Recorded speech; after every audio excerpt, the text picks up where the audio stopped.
Cloud9 are returning to Call of Duty by acquiring the New York Subliner. Reported here by Sheep Esports originally, with these reporters here that honestly I have never heard of, but then also reported by Jacob Hale, which in the Call of Duty community we all know is one of the key, most, reputable reporters in the scene. And then there's also this article that we're going to go through as well and give you my thoughts, but seeing Cloud9, initial reaction, seeing Cloud9 potentially coming back to Call of Duty is obviously an absolute dub. As you can see here, it says, according to Sheep Esports, Cloud9 is entering a partnership with the New York Subliners Call of Duty team. Cloud9 had exited COD back in 2017, so it's been 7 years since we've seen Cloud9 in the COD space. But essentially, their objectives for this is to increase their exposure at the Esports World Cup by participating in the MW3 tournament. So this is not going to be as the New York Subliners, I believe. I think this is going to be as a separate team. And then they're also going with 14 total games in the Esports World Cup, which is just crazy. So shout out to Cloud9 for really investing into esports. But it looks like Cloud9 is going to be entering the Call of Duty scene in 2025 in the second phase of their merger / acquisition with NYXL,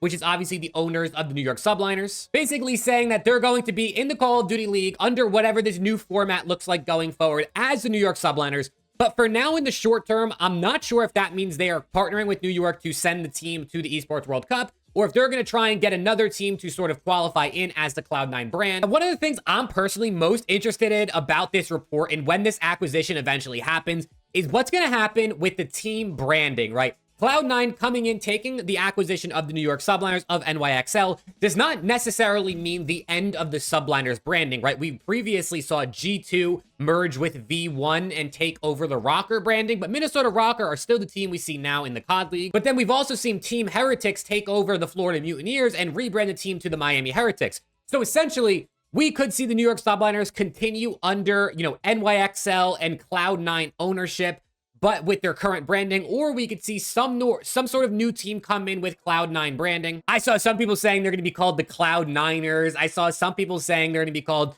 the New York Airliners because Cloud9 Air. I don't know. There's obviously some cheesy little things and puns we can put out there, but the branding is really what I'm most interested in. But then on top of just the branding, the thing for me is I wish they would do this with a bottom team, man. Like, obviously, New York Subliners are a top team. We know how good they're going to be. Next season could look different. Hydra could leave. The team could fall apart. Who knows what New York looks like next season? But I really, really wish Cloud9 was, like, merging or buying the spot out from, like, LAG or, I don't know, any of these bottom teams. LAG is probably the biggest one because they've seemed like they've wanted out for a while and they barely invest in their team. But, like, I'd rather see Cloud9 take over a bottom spot and make that team competitive than take over one of the top teams, and we kind of just don't really have that much change in the ecosystem. Overall, though, I'm very excited to see Cloud9 potentially coming back into COD as long as this obviously goes through. And I'm very interested to see what happens with the branding like I previously talked about. But I will keep you up to date with any of the news that drops on this situation, as well as more stuff that hopefully comes out about the Esports World Cup, because we really don't know a whole lot about that just yet,